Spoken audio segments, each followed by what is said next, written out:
also, Ambassador Goel, is there also an urgency that countries are now making, specifically, a country like India is making in reaching out to the West Asian region, because we know that Donald Trump is coming back in the United States, and it remains uncertain how he's going to go about taking decisions. Another very good question, Shreya. I would say that Trump, of course, is a factor which is not yet clearly known to many of the players in the region, not just India, but I think the way Yeah.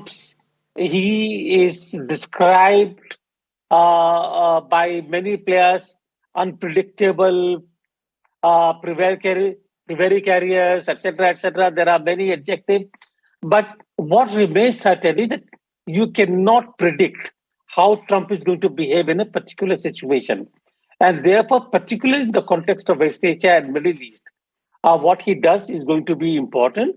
But beyond that, and I'm saying beyond what Trump does, Middle East is going to be important for the stability, global stability, because uh, more than 50% of oil supplies come from that area.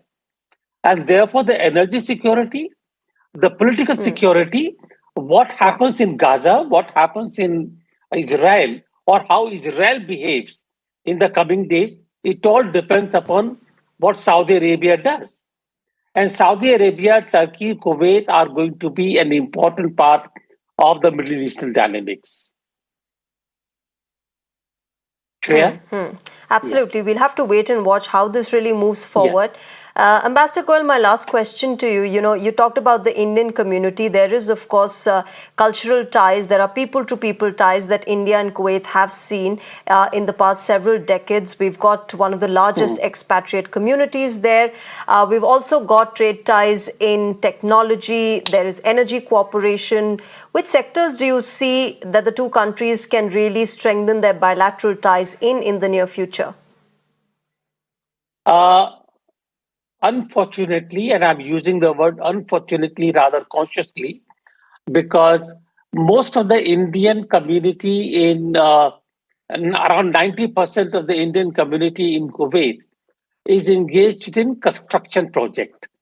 And that paints a completely lopsided picture of what India and Kuwait ties can be. If you recall, there have been several reports also about the situation of the Indian construction workers in Kuwait, the way they are living, etc., etc. I think that Yes. needs to change, number one. Number two, Kuwait is also looking at alternative technologies. And India can be a provider of technology, both in terms of the IT industry, in terms of fintech, in terms of digital areas, and therefore the partnership between India and Kuwait in technologies can be an important area. And we need to basically go from traditional areas into the new areas, which are much more fulfilling and much more satisfying. Shreya, Okay. All right. Thank you very much. We leave it there. Ambassador Suresh thank Kumar you. Goel for joining us on Global Mirror and giving us a wider understanding of why this visit by Prime Minister is important. Thank you very much.